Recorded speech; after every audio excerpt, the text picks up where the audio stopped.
adalah contoh rumah tusuk sate. Kata orang, rumah tusuk sate itu nggak bagus, berpeluang ketusuk dari belakang, sakit-sakitan, serta rezekinya nggak lancar. Bener nggak ya secara Feng Shui?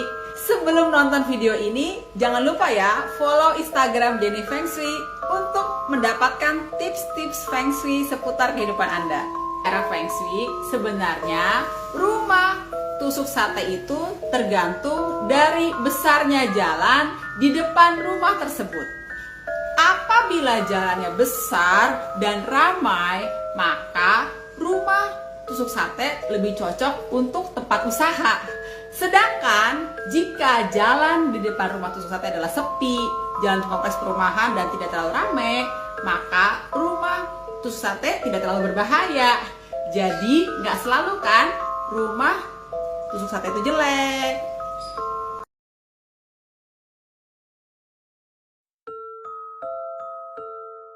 Seperti sumur di tengah rumah. Jadi kalau bisa jangan ada kolam ikan di dalam rumah gitu ya. Kecuali rumah Anda itu luas, bisa ke halaman belakang gitu ya. Jadi bisa. Yang paling bagus sebenarnya kolam ikan itu ada di depan rumah atau misalnya ada di samping rumah, tapi masih di luar rumah.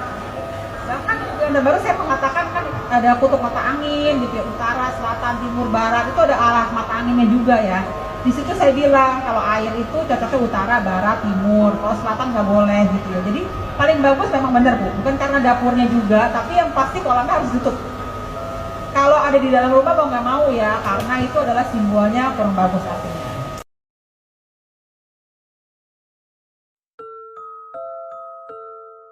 Bagusan kamar anak-anak di depan atau orang tua di depan gitu kan ya. Bagusan orang tua di atas atau di bawah. Takutnya kalau orang tua di bawah katanya diinjak sama anaknya gitu.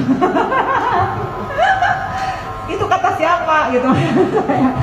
Jadi sebenarnya nggak ada aturan bahwa anak-anak itu harus di atas atau orang tua harus di bawah. Kalau secara Feng Shui sebenarnya yang paling penting adalah kita memudahkan, jadi function nomor satu, fungsinya. Jadi itu kalau bisa sih Bu, jangan takut dengan masalah orang tua di atas atau anak di atas. Tapi sebenarnya akan lebih penting lagi dari arah hadap mata angin, utara, selatan, timur, barat. Jadi saya mesti ngecek juga tanggal lahir si pemilik rumah tersebut dan terutama kepala keluarga. Jangan sampai kepala keluarganya ini dapat sektor kamar yang salah gitu. Jadi kan ini bukan dari tahun lahir aja ya, jadi tanggal, bulan, tahun, kalau ada jam lebih baik. Hindari membeli bangunan yang bermasalah atau beraura negatif secara Feng Shui. Bangunan seperti apa? Yang pertama adalah bangunan tua yang lembab dan berbau. Karena biasanya bangunan ini akan dihuni oleh makhluk-makhluk yang berenergi negatif atau dingin.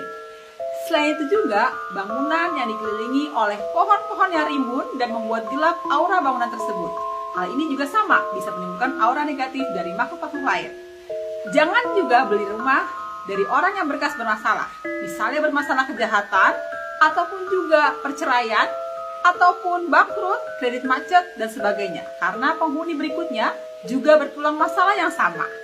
Hindari juga untuk membeli bangunan yang sudah lama tidak dihuni atau tidak laku, karena bangunan ini akan dingin dan akan dihuni oleh makhluk lain. Mau tahu tips lainnya? Jangan lupa ya, follow Instagram saya.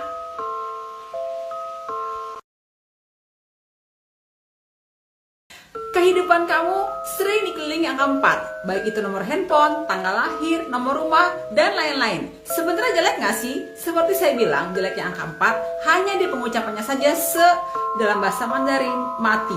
Tapi sebenarnya dalam numerologi Chinese, angka 4 adalah angka intelektual. Sifat angka 4 itu artinya logika, disiplin, teliti, dan rasional. Bagaimana dengan kombinasi angka 4? Angka 4 satu kali masih bagus, artinya natural, logis, finance, dan skeptis. Angka 4 keluar 2 kali, agak terlalu skeptis dan logis, keras kepala, dan kurang toleransi. Angka 4 keluar 3 kali, sangat keras kepala, dan sangat tidak logis. Namun, angka 4 kali paling bahaya nih. Sese alias mati karena pikirannya sendiri yang terlalu logis dan keras kepala. Jadi, kamu punya berapa angka 4 dalam kehidupan kamu?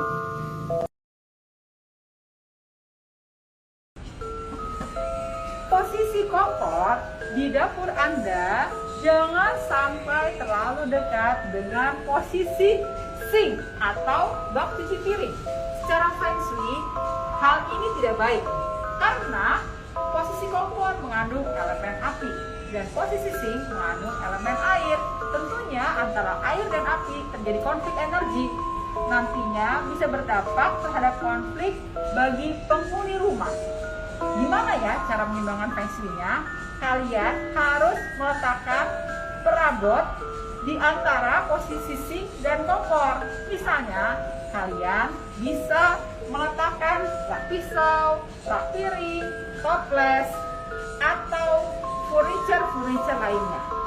Lalu bagaimana ya dengan posisi ranjang Anda?